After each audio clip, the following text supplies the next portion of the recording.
Hello दोस्तों, स्वागत है आपका लक्ष्मण कोचिंग क्लासेस में। मैं लक्ष्मण भार्गव आपका बहुत बहुत स्वागत करता हूं।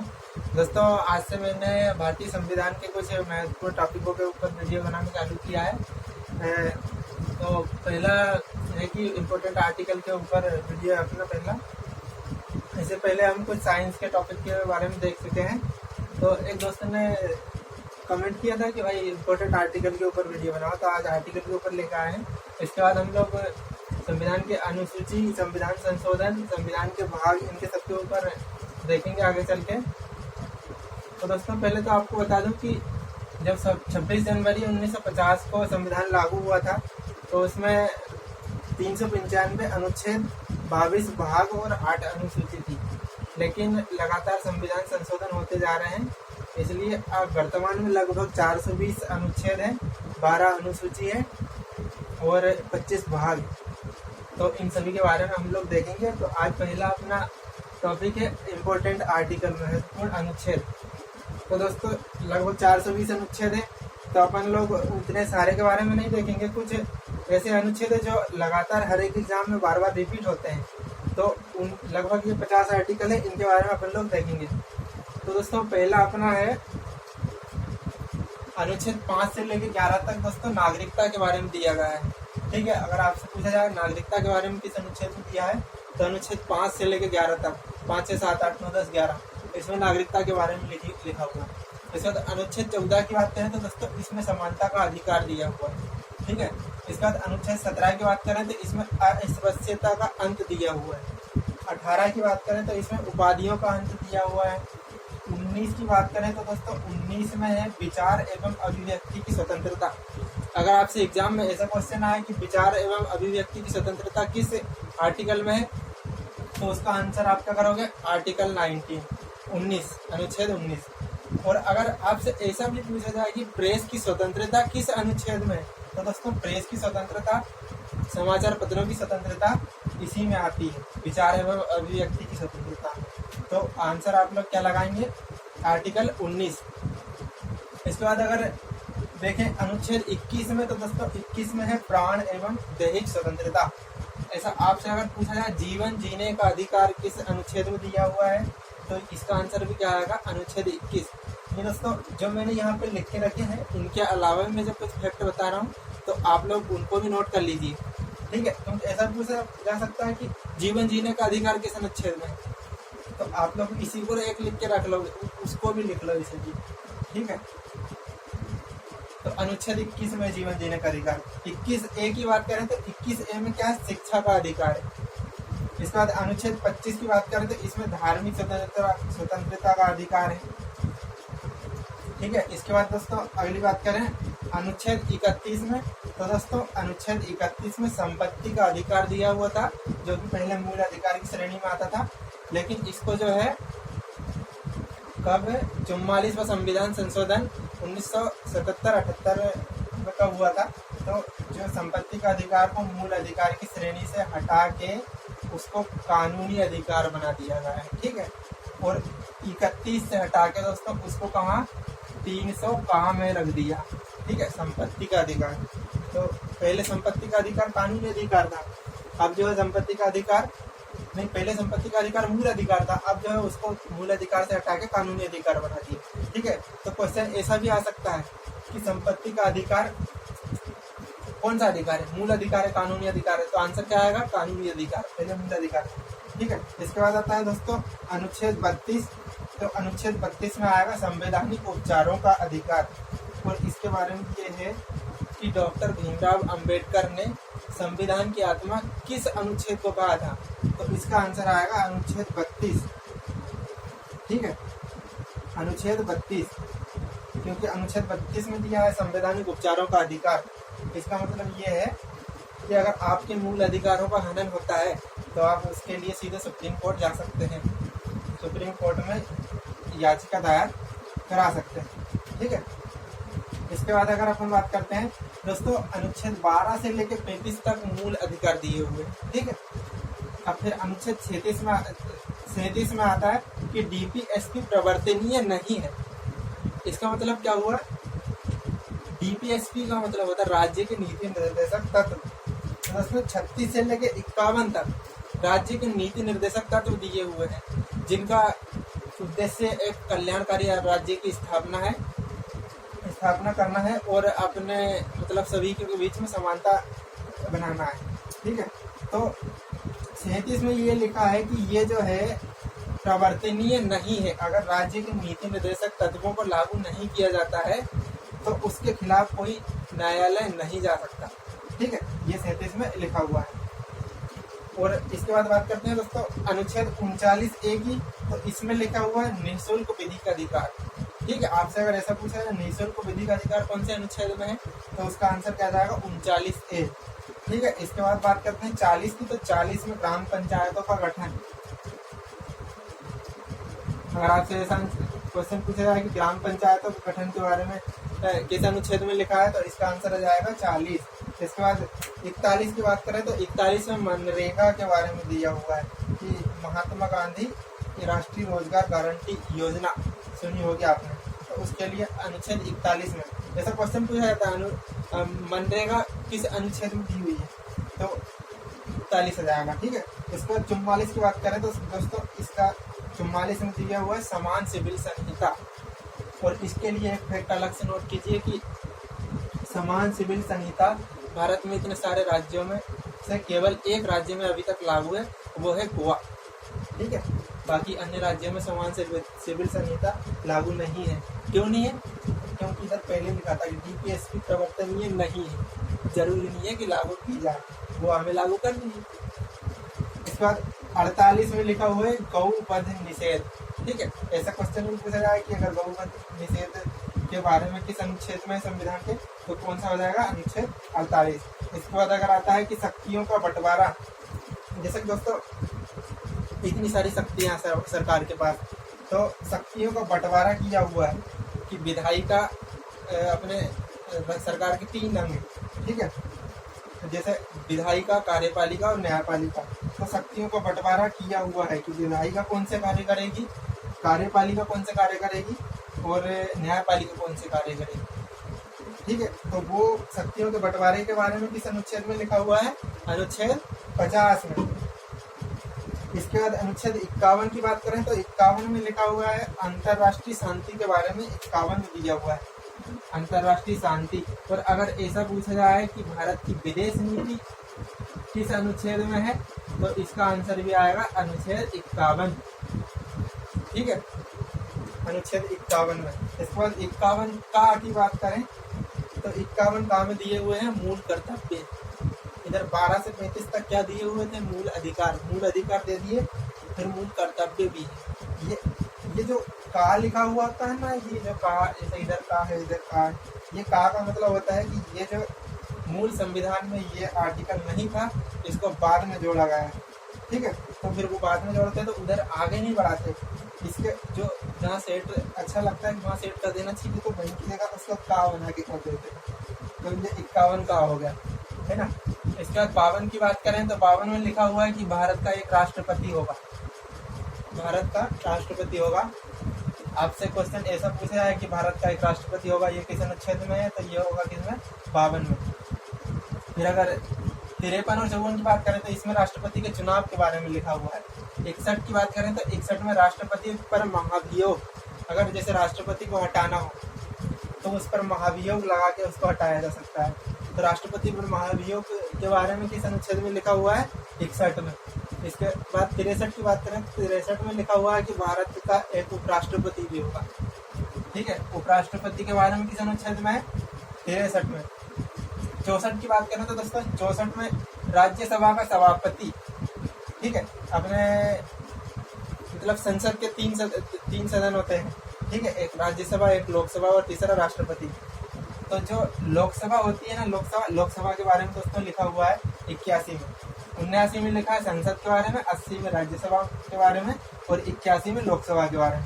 तो लोकसभा का अध्यक्ष लोकसभा के सदस्यों में से ही चुना जाता है, लेकिन जो राज्यसभा होती है उसका अध्यक्ष राज्यसभा के सदस्यों में से नहीं चुना जाता, बल्कि जो राज्यसभा का सभापति या अध्यक्ष जो होता है ना, वो भारत का उपराष्ट्रपति होता है। तो राज्यसभा का जो सभापति, उपराष्ट्रपति जो है वो राज्यसभा का सभापति होगा, ये अनुच्छेद 64 में लिखा हुआ है। इसके बाद अगर 72 की बात करें तो 72 में राष्ट्रपति की क्षमादान शक्ति के बारे में दिया हुआ है कि राष्ट्रपति जो है किसी की फांसी की सजा भी माफ कर सकता है। इसके बाद अनुच्छेद 74 की बात करें तो 74 में दिया हुआ है मंत्रिपरिषद के बारे में। अगर आपसे प्रधानमंत्री के बारे में पूछे, प्रधानमंत्री के बारे में किस अनुच्छेद में दिया हुआ है, तो उसका आंसर भी क्या जाएगा 74, क्योंकि 74 में लिखा हुआ है कि राष्ट्रपति का कार्य करने के लिए एक मंत्रिपरिषद होगी जिसका प्रधान प्रधानमंत्री होगा, ऐसा लिखा हुआ है 74 में। इसके बाद अगर 76 की बात करें तो 76 में महान्यायवादी के बारे में लिखा हुआ है कि भारत का महान्यायवादी अटॉर्नी जनरल, और ये नोट कर लीजिए कि वर्तमान में भारत का महान्यायवादी है के वेणुगोपाल। इसके बाद 79 की बात करें तो 79 में अपने देख लिया संसद है, 80 में राज्यसभा है और 81 में लोकसभा है। इसके बाद अगर बात करें 82 में क्या लिखा हुआ है, तो 82 में परिसीमन आयोग के बारे में लिखा हुआ है जिसका गठन कौन करेगा, राष्ट्रपति। राष्ट्रपति परिसीमन आयोग का गठन करता है, इसके बारे में लिखा हुआ है अनुच्छेद 82 में। अगर फिर इसके बाद 85 की बात करें तो इसमें लोकसभा को भंग कर सकता है राष्ट्रपति, ऐसा लिखा हुआ है 85 में। अगर ऐसा पूछा जाए कि राष्ट्रपति लोकसभा को भंग किस अनुच्छेद के तहत करता है, तो उसका आंसर हो जाएगा 85। फिर 105 की बात करें तो इसमें संसदीय विशेष अधिकार के बारे में लिखा हुआ है। इसके बाद 108 की बात करें तो 108 में संयुक्त बैठक के बारे में लिखा हुआ है। कभी कभी कुछ एक्ट ऐसे लाए जाते हैं मतलब उनका निर्णय नहीं हो पाता, तो फिर क्या करता है, राष्ट्रपति संयुक्त बैठक बुलाता है कि भैया राज्यसभा और लोकसभा की संयुक्त बैठक बुलाओ। तो इस संयुक्त बैठक से 3-4 क्वेश्चन पूछे जाएंगे, देखना। हाँ, पहला तो संयुक्त बैठक के बारे में किस अनुच्छेद में दिया हुआ है, तो इसका आंसर हो जाएगा 108। ठीक है, फिर ऐसा क्वेश्चन भी पूछा जा सकता है कि संयुक्त बैठक कौन बुलाता है, तो उसका आंसर हो जाएगा राष्ट्रपति। ठीक है, फिर तीसरा क्वेश्चन ये आएगा कि संयुक्त बैठक की अध्यक्षता कौन करेगा, क्योंकि उसमें तो दोनों के सदस्य आएंगे, लोकसभा और राज्यसभा के दोनों आएंगे, लेकिन उसकी अध्यक्षता कौन करेगा पता है, उसका अध्यक्ष रहेगा लोकसभा अध्यक्ष।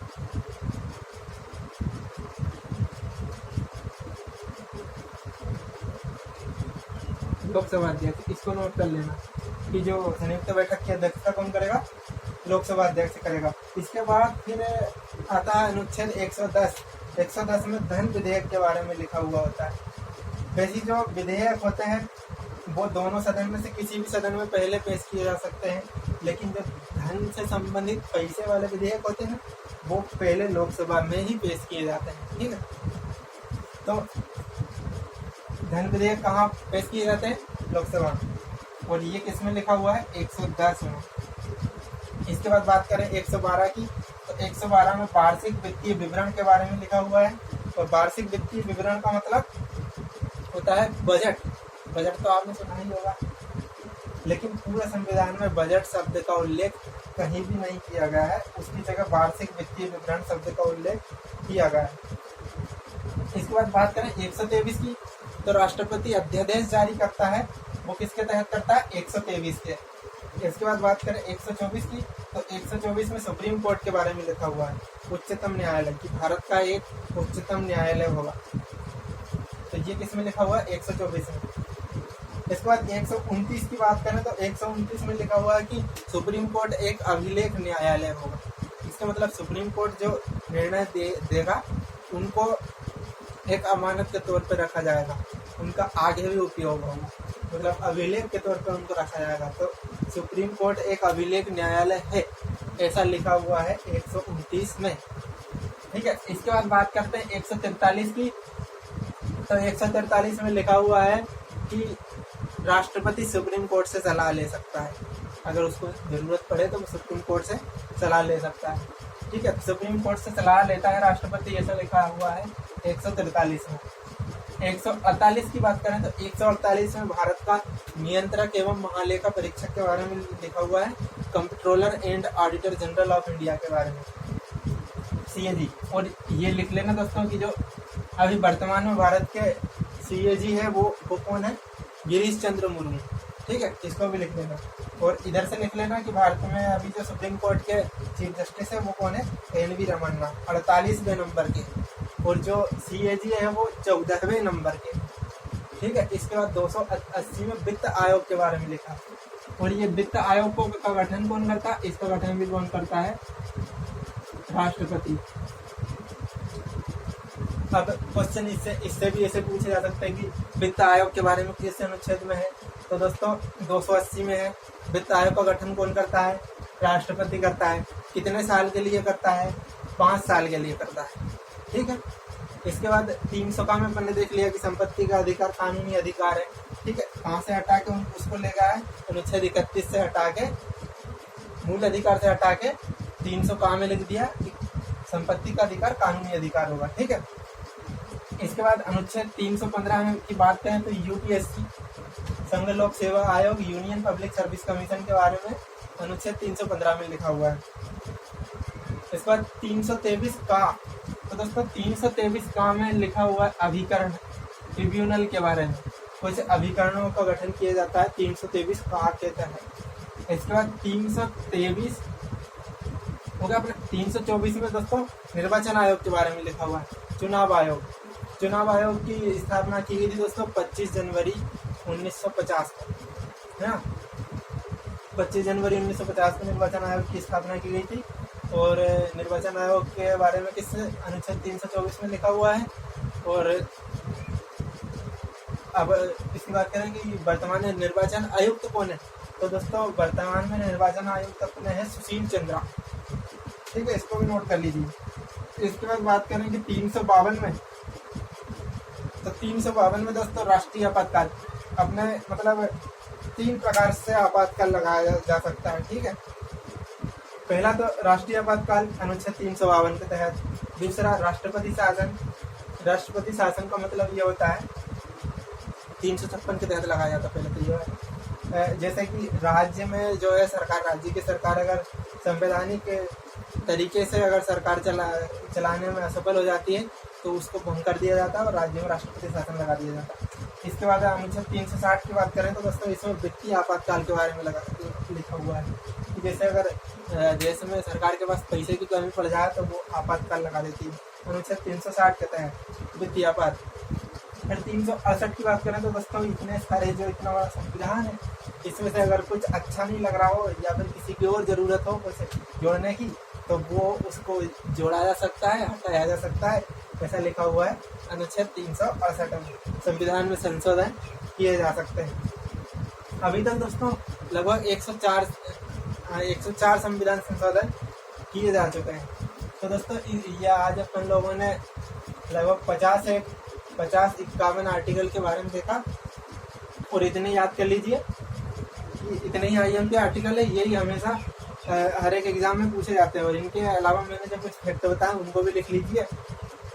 और फिर इसके अगले वाले वीडियो में हम लोग अनुसूची के बारे में, संविधान के भाग के बारे में और संविधान संशोधन, जो अभी तक 104 संविधान संशोधन हो चुके हैं, लेकिन कभी कभी जो जैसे ये जोड़ा गया, यहाँ पे ये जोड़ा गया, किधर गया, ये जोड़ा गया, ऐसे जो IMP है संविधान संशोधन, उनको अपन लोग देखेंगे। ऐसे ही 20-25 संविधान संशोधन और अनुसूची के बारे में देखेंगे। तो मिलते हैं फिर अगले वीडियो में। देखते रहिए लक्ष्मण कोचिंग क्लासेस। और हाँ, वीडियो अच्छी लगी हो तो लाइक कर देना, अपने दोस्तों में शेयर कर देना। और अभी तक चैनल को सब्सक्राइब नहीं किया हो तो सब्सक्राइब कर लेना और बेल आइकन प्रेस कर लेना, ताकि आगे आने वाले हमारे वीडियो अब तक आसानी से पहुंच सके। फिर ठीक है दोस्तों, मिलते हैं अगले वीडियो में। धन्यवाद।